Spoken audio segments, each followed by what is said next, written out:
අසාධාරණ මට 2019 ඉඳලා අතුරුගිරිය පොලිසියෙන් මට ලොකු අසාධාරණයක් මේ වෙනකම් වෙනවා. ඊයේ වෙනකම් වුණා. මේ මගේ 2019 පෙබරවාරි 4 වෙනිදා මගේ ළමයා අවුරුදු 29 ඉසුරු සම්පත් කියලා. එයා මේ නිදහස් උත්සවයට ළමයා ලෑස්ති කරගෙන දහම් පාසලට යන්න ආවා. ඒ ගිහිල්ලා ළමයා දාලා එන අවස්ථාවේ පොලිසියෙන් ත්‍රිවිල් එකක 3 දෙනෙක් ඇහිල්ලා ළමයාගේ කොණ්ඩේ වවලා තිබුණේ. කොණ්ඩෙන් ඇදලා පිටට ගහගෙන ගියා. මේ ස්ටෙන්නකොන් කියන නිලධාරි මහත්තයා.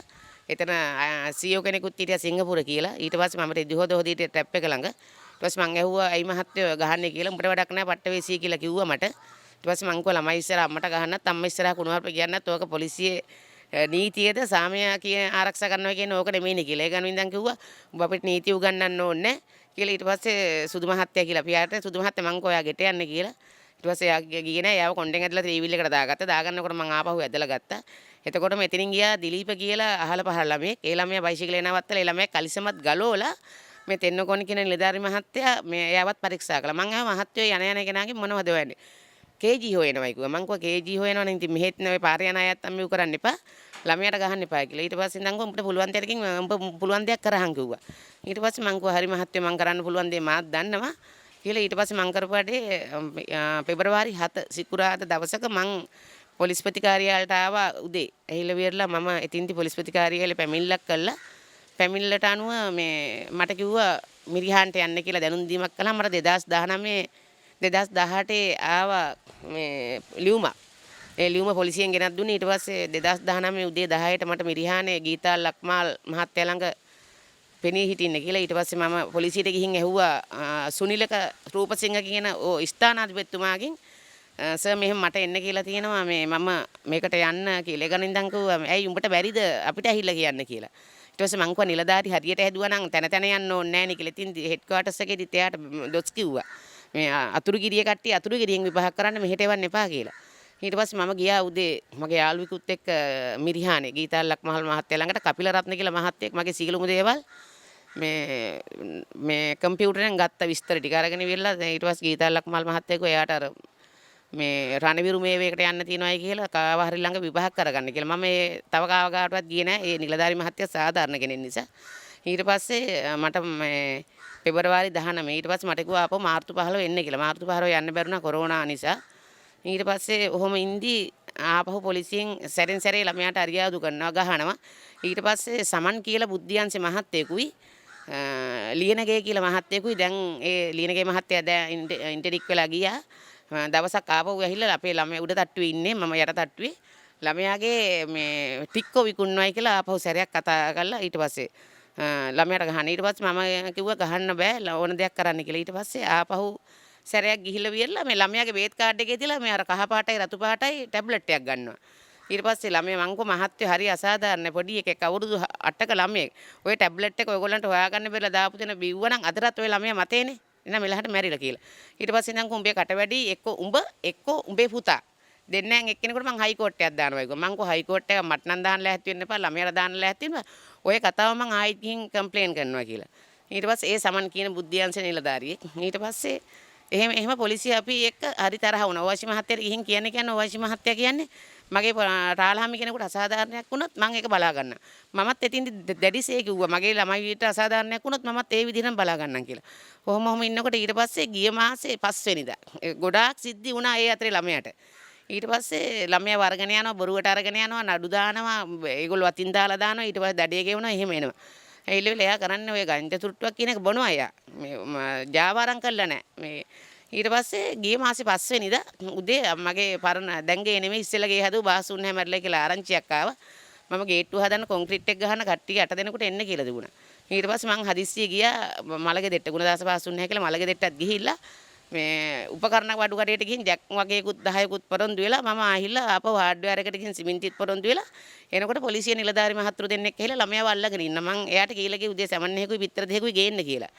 ඊට පස්සේ මං ඇහුවා සුදු මහත්තයා ගියේ නැද්ද කියලා. ඒ ගමන් ඉඳන් කිව්වා නෑ ගියේ නෑ පොලිසියෙන් ඇහිලා. මං ඇහුවා ඇයි මහත්තයෝ මේ ඒ ගමන් ඉඳන් කිව්වා මූගෝ චෙක් කරන්න ආවේ. අපි මේ 119 එකේ 119 තොරතුරු 10ක් ගියා උදේ පාන්දර කියලා. මං කිව්වා මොකක්ද දැන් චෙක් කරන්න ඇඳයට චෙක් කරන්න ඕනේ කිව්වා.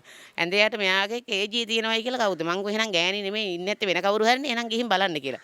උඹේ කට වැඩි උඹ ගැන අපිට කියලා තියෙන ඔවයිසි මහත්තයා උඹ IRC කාරේ කියලා මට කිව්වා. මං කෝ කතා කරන්න ඉගෙන ගන්න මහත්මේ 10 දෙනෙක් විතර ඉන්නේ මගේ කොන්ක්‍රීට් එක දාන්න ඇහිල්ලා ගේට්ටුවේ. ඊට පස්සේ මට කවුරුත් අදාළ නැහැ කියලා මෙයා ඒ ගමන මං හිතන් කිව්වා එහෙනම් උඹේ OIC-ට මං ගිහින් කියන්. OIC මහත්තයා කිව්වලු අපේ හැටි. ඔයන් ගිහින් මං කෝ උඹේ OIC-ට ගිහින් කියන්. OIC-ට එන්න කියලා. ඊට පස්සේ මම ආපහු මං ජැක්කඩේට ගිහිල්ලා ආපහු ජැක්ටික අරන් එන්න කියලා යනකොට මකට කෙනෙක් පාරේ යන කෙනෙක් කිව්වා පොලිසියෙන් පුරවලා ඉන්නවා ඔයගොල්ලෝ ගේ ළඟ කියලා. මම දුවලා ආවා. ආපුවාම ජීප් දෙකයි බයිසිකල් 15යි මං ගණන් කරන් ආවේ අර ලොරියයි දැන් ඔය ක්වොරන්ටයින් වලට යන ලොරියයි ට්‍රූ කැබ් එක. ඒකේ පොලිසිය 50කට වැඩි. ඇහිල්ලා උඩ තට්ටුව පිරිලා මේ ළමයි මේ ඔය ආපු එක්කෙනා ඔක්කොම 8 දෙනෙක් හිටියා බාස්තුන් නැහලා සේරම කාමර වල දාලා වහගෙන. ඊට පස්සේ මං දුවලා වඩිවිලෙන් නැගිනකොට ඕවයිෂයි ළමයි කනට ගැහුවා. ගහලා විරලා මගේ මෙතනින් මෙහෙම ඇද්දා. මේ ඇද්දාම මගේ ඊළඟ අනිත් චේන් එක මෙහෙම කැඩුනා. කැඩුණා මං අහුව මොකක්ද ඒක නේද දැන් කොතෝ මේ දඟලන්න ලැහැත්ති වෙන්න එපා. තෝ IRC කාර්යය. තෝ දන්නවද මම කවුද කියලා? මේ කියලා ඒකට මට කේන්ති මං කිව්වා මට ඔබ කවුරුනත් කවන්නේ නැහැ නේ. ගේ ඇතුළට එහෙලා මෙහෙම ළමයි ඔක්කොම හිර කරගෙන ඉන්නවා. මේ කියලා මම ෆෝන් එක ගන්න යනකොට ඊට පස්සේ මගේ අත මෙහෙම මේ අත දකුණු අත මෙහෙම ඔය දැනුත් උස්සන්න බෑ මෙහෙම කරකෝලා මේ පිටපැත්තට තියාගෙන හිටියා මෙහෙම. ඊට පස්සේ මගේ දැන් මට හෙල්ලෙන්නවත් බෑනේ. ඊට පස්සේ ආපහු මේ පිටිපැස්සෙන් ඇවිල්ලා මේකට මාංචු දෙකක් දැම්ම දකුණු අතට. ඒකේ පාරවල් එහෙම මේ සේරම තියෙනවා මේ මාංචු දාපුවා.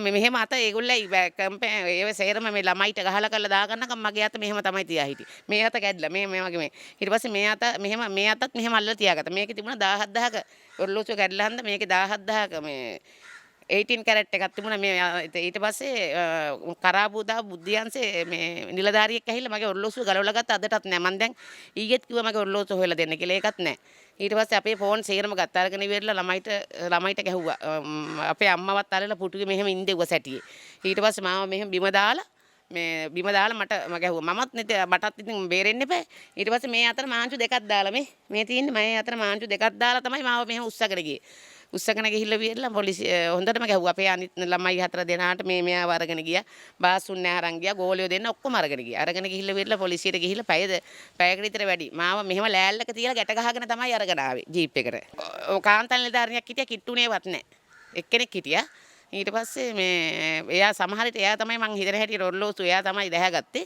එයාටත් කිව්වා මෙයා ඉඳන් කියන ඔරලෝසුවේ ෆොටෝ එකක් පෙන්නන්න කියලා මම ෆොටෝත් පෙන්නලා තින්නේ ඊට පස්සේ අරගෙන ගිහිල්ලා වියරලා පොලිසියදී හොඳටම අපිට බැලලා ළමයිට එහෙම සේරටම බැලලා වියරලා මේගොල්ලන් ඔක්කොම කූඩුවට දාලා මාව තිබ්බ පුටුවක් කුට්ට වෙලා ඒත් මාංචු ගැලෙව්වේ හවස මාංචු පිටින් තමයි තිබ්බේ දීලා වියරලා ඊට පස්සේ මේ මාට හරි අමාරුයි මේ අත ඉදිමීගෙන එනකොට ස්පිතාලට යන්න ඕනේ කිව්වා මම ස්පිතාලට ගෙනිච්චා මේ ගෙනිච්චාම එහෙ හිටියේ DMO කෙනෙක් ඔරුවල ස්පිතාලේ DMO වගේ අඩි 3ක් විතර වටින් පස්සේ ඉඳලා ඉවිලා පොලිස් කාර්යයත් එක්ක කතා කර ඉඳලා ඇහිල්ලා කියන මොකුත් නැහැ කැඩලා බිඳලා නැහැ කියලා නිකන් ළඟටවත් ආවේ නැහැ මා එක්කවත් කතා කළේ නැහැ ඊට පස්සේ එහෙම කියලා ගෙනහලා විල්ලා මේගොල්ලන්ගෙන් ස්පිතාලේ යන්න කියලා අපේ മന്ത്രിතුණා ගමේ පියන්ත පත්බේරි හැමදේටම මම එයාට තමයි කියන්නේ එයා ආව ඇහිල්ලා විල්ලා මොකද කියලා ඇහුවාම මේ රෙකෝඩින් එකක් තියෙන മന്ത്രിතුමා කිව්වහන් රෙකෝඩින් එකෙන් මගේ හඬ කාගේ හඬද දන්නේ මමත් නැහැ මුකුත් නැහැ මිදුලා විතරයි පේන්නේ එහෙ පැත්තත් නැහැ මේ පැත්තත් නැහැ ඒක තමයි එයා හැම කෙනාටම පෙන්නන්නේ ඊට පස්සේ මේ മന്ത്രിතුමායි ඒකන් මට ඇහිලා ඉඳන් කොහොම ඉන්න චූටි කියලා කියන්නේ මට චූටි ඔහොම ඉන්න මම මක්කරි කරන්නම් කියලා මං කිව්වා පියන්තයි මම උසාවි දැම්මට මම උසාවි දානවා කියලා කිව්වන් රිමන් කරනවා කියලා මං කිව්වා මේ ළමයි ටික ගන්න කියලා ඔක්කොමනේ මුළු ගෙදරමනේ කියලා ඊට පස්සේ ඔහොම ඉඳලා රෑ එළි වෙනකන් තියාගෙන ඉඳලා රෑ එළි වෙනකන් ඇහිලා කිස්ටෝපර් කියන මහත්තයාගේ ෆොටෝ එක ඉස්සරහටම තියෙන්නේ උඹලා IRC කාර්යය උඹලා පොඩ්ඩක් හිටහල්ලා මේ උඹලට හොඳ වැඩක් කරන්නම් උඹලා බලාගෙන හිටහල්ලා උඹලට මොකද වෙන්නේ කියන එක උඹලට වෙන්නේ ලොකු මිනිස්සුන්ට වෙච්ච දේ තමයි කියලා එතන හැමතිස්සෙම ඇහිලා කෑ ගැහුවා. කෑ ගහලා හැම කෙනෙක්ම අපිට ඇහිලා හරියට දොස් කිව්වා. එතකොට වීරසිංහ කියලා මහත්තයෙක් IP කෙනෙක් අපරාධංශේ පේමලාල් කියලා මහත්තයා පේමලාල් කියන මහත්තයා මුකුත්ම කළේ නැහැ පැත්තකටලා ඉඳන් මං ඇන්ට කට උත්තරේ දීලා එනකොට කිව්වා ටූටි මේ ඔයගොල්ලෝ දැන් අපි රේඩ් වලට ගියාට ඔයා මුකුත්ම කියන්නේ නැහනේ මේ විදිහට යන්නේක වැරදි මෙහෙම අපහසුතාවයට ලක් වෙනවා මේ පොලිසිය මේගොල්ලෝ අපි යන්න ගැහුවාම යන්න ඕනේ කියන එකත් ඒ මිනිස්සයා කිව්වා ක්‍රිස්ටෝපර් OIC තව රොෂාන් සමන් තව ගොඩාක් ඉන්නවා වීඩියෝ එකේ ගොඩක් ඉන්නවනේ 50ක් විතර ඒ මන් දන්න නන් ටික ඊට පස්සේ මේ ගෙනහිල්ලා වියලා මේගොල්ලන් රෑ කළුබ වෙලා අරන් ගියා ජීප් එකේ මේ තෙරුත් නැතුව මේගොල්ලෝ තමයි ඩීසල් ගහගෙන ඇහිල්ලත් තිබුණේ මේ ඊට පස්සේ මේගොල්ලන් උදේ අප දෙනවා කී තියා හිටියා මාව දැම්ම උදේ උසාවි දාලා විල්ලා මට මාංචු දාලා උසාවියට අරන් ගියේ අරගෙන ගිහිල්ලා මේ ලොරිය දාගෙන අරගෙන ගිහිල්ලා උසාවියේ දොර මේ චේම්බරේට ඇතුල් වෙන තැනදී තමයි මගේ ගැලුවේ මාංචු ගලවලා පොලිසිය එක්කෙනා කිව්වා මට නඩු 30ක් තියෙනවායි කියලා. මේ නඩු 30ක් තියෙනවායි කිව්වහම අපේ නීතිඥ මහත්තයා කමල් ප්‍රසන්න මේ කියලා එක්කෙනෙක් මන්ත්‍රීතුමා තමයි වෙලා මේ ඇල්ලුවේ මේ ලෝයාල් වල තිබුණේ. ඊට පස්සේ එයා කිව්වා මේ අපේ නීතිඥ මහත්තයා කිව්වා මේ වීඩියෝ එක තියෙනවා ස්වාමීනි කිව්වහම බලලා කිව්වා මේ වීඩියෝ එක විත්තිකාරියගේ නිවසේද පොලිස් ස්ථානයේද කියලා. විත්තිකාරියෙන් අයිතු අඩන්තේට්ටම් කියලා පොලිසිය දාලා තිබුණේ. අඩන්තේට්ටම් වෙලා තියෙන විත්තිකාරියට අපයක් ලබා දෙනවා කියලා මට ලක්ෂයක සර්රපයක් ලබා දුන්නා. ඊට පස්සේ මට රෝහල්ගත වෙන්නත් කිව්වා. ඊට පස්සේ මම එනකොට 3ට විතර ඇති. එතකොටත් මේගොල්ලෝ තියා ඉන්නවා. ඊට පස්සේ මාව බන්ධනාගාරගත කරනකොට නඩු 30ක් තියෙනවා කියලා අපේ නීතිඥ මහත්තයා කිව්වා අවුරුද්දක් දෙන්න මට එකම එක නඩුවයි තියෙන්නේ මේ අත කැඩිච්ච එක විතරයි. ඊට පස්සේ මම ආව එනකොටත් මේගොල්ලෝ 3ට විතර තියාගෙන ඉඳලා 3ට විතර තමයි එළියට දැම්මේ. අනික තමයි මට 2020 මගේ මේ මාර්තු 8 වෙනිදා මම ඇන්ටිකොල තියෙන මාර්තු 8 වෙනි මැයි 8 වෙනිදා මගේ ළමයා තවත් බයිසිකලයක ස්කූටි එක 3 දෙනෙක් දාලා කැලෑපාරෙන් පන්සල් ගියා. පන්සල් ගිය වෙලාවේ වෙරිකාරයෙක් සුජිත් වටුවා කියලා කියන්නේ එයයි රවිදු කියලා එක්කෙනෙකුගේ ළමයාට කියලා දුන්නා මෙහෙම පාරවල් නැහැ කියලා මන්නයක් අරගෙන ඇහිල්ලා. ඊට පස්සේ මම ගෙදර තෝසිය හදා හිටියේ මම ගියා මට පාරංචියක් අහම මම ගියා බලන්න ගිහිල්ලා පිළලා මම ළමයිනුත් එක්කගෙන ආවා. ඇහිල්ලා රෑ 12ට විතර ආපහු ගේ ළඟට ආවා අපේ ළමයාව ඉස්සරහා ගෙදර ළමයා කවිස්ක කියන එක්කෙනාව හොයාගෙන මං ගිහිල්ලා රෑ 12ට පොලිසිය ඇන්ටියක් දැම්මා. දාලා ඉවරලා මැයි 8 වෙනිදා. ඊට පස්සේ මේගොල්ලෝ විවාහ කළේ නැහැ මැයි 15 වෙනිදා. මට එහෙන් පාතාලෙන් කතා කරන්නේ ඊට පස්සේ මගේ අත කැඩුවනේ. මගේ අත කඩලා ළමයා අපේ ගෙට ගහලා වීදුරු කඩලා ළමයි ඉන්න ඔක්කොටම ගහලා පොලිසියට මම ආවා. එතකොට මැයි 8 වෙනිදා දාපු ඇන්ටි අදටත් විවාහ කළා නැහැ. මැයි 8 වෙනිදා ඇන්ටි විවාහ කළා නම් මැයි 15 වෙනිදා අපිට ඒ වගේ සිද්ධියක් වෙන්නේ නැහැ. මගේ අත කැඩලා තියෙනවා තුම්පලකින් මේ අතටත් අතපන නැහැ. ඊට පස්සේ 15 දෙනෙක් සලිත් රණතුංගේ එයා තමයි පාතාලෙන් මට කතා කර කිව්වා ඇන්ටිස් කරන්නස් කරන්න කියලා. එතකොට මම ක්‍රිස්ටෝපර්ට කතා කරලා කිව්වා මහත්තයාට එයා හිටපු අන්ත එම්මෝ බ්‍රාන්ච් එකේ ස්ථානාධිපති වශයෙන් ඒ ගමන් තං කෑ ගහන්න එපයි කියලා. ඊට පස්සේ 15 දෙනෙක් ආවා. ඇහිල්ලා මෙන්න මෙයා අපේ ගෙදර ඉඳලා එයා තමයි ආපු දෙන්නේ 3 දෙනෙකුට ගැහුවෙත් අපේ ළමයාගේ හොඳට මේ අතේ පතුරු ෆොටෝ ටික දෙන්නම්. ඊට පස්සේ 15 වෙනිදා වෙච්ච සිද්ධියට 20 වෙනිදා මුකුත් නැබැරි කරගෙන අර පාතාලේ කට්ටිය ඇල්ලුවේ නෑ. ඒ ටික ගෙනහල්ලා 4 දෙනෙක් උසාවිය දැම්මා. 20 වෙනිදා දාලා මාව අපි එහෙම මුකුත් පෙන්නුවේ නැහැ. නීතිඥ මහත්තයෙක් කල්ලා ඒගොල්ලෝ අප පිට එළියට ආවා. ඊට පස්සේ 22 වෙනිදා දෙන්නෙක් 3 දෙනෙක් බාර වෙලා ඒගොල්ලෝ 21 එළියට ආවා. තව 9 දෙනෙක් ඉන්නව අල්ලන්න. පොලිසියට දැන් එතකොට ඕවයිසි මහත්තයා කියනවා මං හાર્ට් ඇටැක් හැදලා ස්පිතාලෙ හිටියේ. එතකොට මං එහෙම මහත්තයා පොත්පත් බලන්නේ නැද්ද? අදටත් මේ සිද්ධිය එහෙමම ඉතුරු වෙලා තියෙනවා. ඒ කියන්නේ ක්‍රිස්ටෝපර් මහත්තයා කියන එක්කෙනා අපිට ආරංචි වුණා. මේ සම්බන්ධව හැන්ද කියලා එක්කෙනෙක් හැන්ඩල් කරන්නේ මේ පැත්ත. හැන්ද කියන්නේත් අපේ මාමගේ පුතෙක්. එයා මේ පොලිසියට ගොඩක් සපෝට්. එයා මේක යට ගැහුවයි කියලා. එතකොට 15 දෙනාගෙන් 6 දෙනෙක් කරලා උසාවි දාලා තිනවා. එතකොට ඒ සිද්ධියේ ඇන්ටි විභාග කළේ නැහැ අදට. ඉතින් ඒක තාම එහෙමම යට ගැන්විලා තිනවා. දැන් අවුරුද්දයි මාස ගාණක්. සාමය කියන එක මෙහෙම සාමය කියන එක ගෙනහල්ලා මෙහෙම බොරුවට අත්අඩංගුවට අරගෙන ගගහ කූඩුවට දාන කෙනෙක් නෙමෙයි සාමය කියන්නේ. වැරද්දක් කළා නම් වැරදි කාර්යාලවල නඩු භාණ්ඩයක් තියෙනවා නම් අධිකරණයට දාලා අධිකරණයට දැම්මම රජේටනේ සල්ලි යන්නේ. මේගොල්ලෝ එහෙම නෙමෙයිනේ කරන්නේ. මේගොල්ලෝ දැක්ක දුටුව දෙන මිනිස්සුන්ට ගහලා පහර දීලා අතුරුගිරිය පොලිස් ස්ථානාධිපතිතුමා කියන්නේ මා දුටුව මිලෙජ්ජම නිලධාරි මහත්තයෙක්. මම කිසිසේත්ම නීතිය මාර්ගෙන් යනවා නම් මං එයාට මෙව්වෙන්නේ නැහැ දෙවෙනි වෙන්නේ නැහැ. මොකද නීතිය කියලා සහනයක්නේ මිනිස්සෙන්ට නේද? නීතිය දෙවංගන දන්නවනේ ඉතින් ඒකේ ලාංඡනේ තරහා දින ඉතින් මේගොල්ලෝ ඒ විදිහට කරන්නේ නැහැ. අපේ පවුලට අවුරුදු එකහමාරක් තිස්සේ එක්ක මේ ළමයාට ගහනවා එක්ක මේගොල්ලන්ට ගහනවා නැත්නම් මට මොන හරි කරනවා. ඉතින් මේක මටත් දැන් දරාගෙන හිටිය ඇති මහත්තයෝ. ඒ මොකෝ දන්නවද මේ සාමය ආරක්ෂා කරනවයි කියන එකද ඔය? දැන් මගේ අත කඩපු එකේ මැයි 8 වෙනිදා ඇන්ටි විභාග කළා නම් මට මැයි 15 වෙනිදා ගහන්න නැහැ ඒගොල්ලෝ. එහෙනම් පොලිසියට පොඩ්ඩක් සැලෙන්ඩර් වෙනවනේ. එහෙම මොකුත් නැහැ. මේගොල්ලෝ ගන්න පුළුවන් තැන් වලින් ලොකු ලොකු අයන්ගෙන් මේගොල්ලෝ කුඩු අල්ලනවා යර එහෙමයි කියලා ගන්න පුළුවන් හැමතැනින්ම මේගොල්ලෝ ජරාව අරගෙන ගෙවල් දොරවල් හදාගෙන ඉන්න. මේ පොඩි අපිට තමයි මේ ප්‍රශ්නේ තියෙන්නේ. අවසාන වශයෙන් මම රටේ ජනතාවට කියන්න තියෙන්නේ පොලිසිය කියන එකක් වැඩක් නැහැ. පොලිසිය කියන එක තියෙන්නේ අසාධාරණයටයි මේවා ජාවාරම් වල ලොකු මිනිස්සුන්ටයි. ඒකන්ද පොඩි මිනිස්සුන්ට කිසිම සහනයක් නැහැ.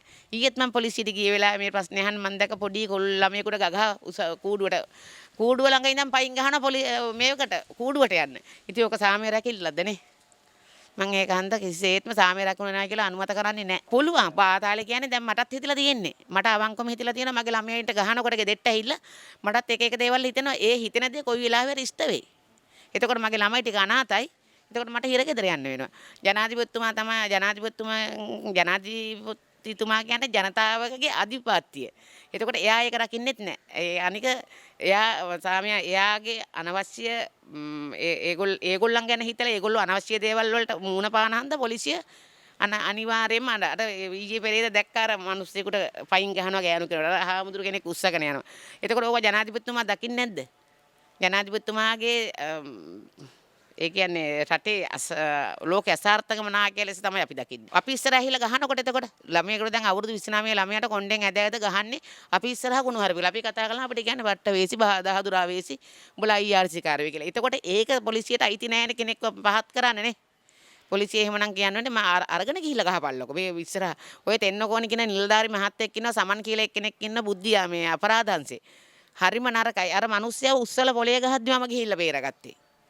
ඔය ජී අජිත් කියන කෙනා. ඉතින් ඒක නිසා මහත්තයෝ මහන්සි වෙනවා කියන්නේ ඇත්තටම ඔය දැන් අවුරුදු 29ක් කියන වයසට ගන්න. මොන තරම් අපි දුක් විඳින්න ඕනේද? අපි කළුගල් කඩලත් ඔය ළමයි හැදුවා. ඉතින් ඒගොල්ලන්ට දරුවෝ නැද්ද? අනික ඔය තෙන්නකෝන් කියන එක්කෙනා ළමයාත් එක්ක වැඩියම දර එයා ගෙයක් හදනවා වනාගොඩ මැදමාවතේ. එයා හන්දි ඉන්න කුඩුකාරයෝ අරගෙන යනවා කුලියට කුඩු පැකට් එක දීලා. අපේ ළමයට කළා අපේ ළමයි දැන්කොල කාගේවත් පක්කලි වැඩ කරන්නේ නැහැ කියලා. මට ඇහිලා කිව්වා මෙන්න තෙන්නකෝන් මහත්තයා කතා කළා ගල්ලා දින්නේ නැහැ මම බෑගුවා කියලා. අපි එහෙම නැති බැරිකන් තිබුණාට කාගේවත් පක්කලිකම් කරන්න බෑනේ. එදා ඉඳලා තමයි ළමයාත් එක්ක තරහ. ඉතින් අපි මේ ළමයෙක් පොඩි කාලේ ඉඳලා උගන්වලා සේරම කරලා හදලා පොලිසියට ගහන්න මරන්න දෙන්න බෑනේ නේ. ඒගොල්ලෝ මරලා ඉල්ලත් කියයි ඉතින් ආයුධයක් අරගෙන ආව පහින්න හැදුවයි කියලා. ඕකනේ කියන්නේ. අදට රටේ ඉතින් ගොඩක් මැරෙන්නේ පොලිසිය අතින්.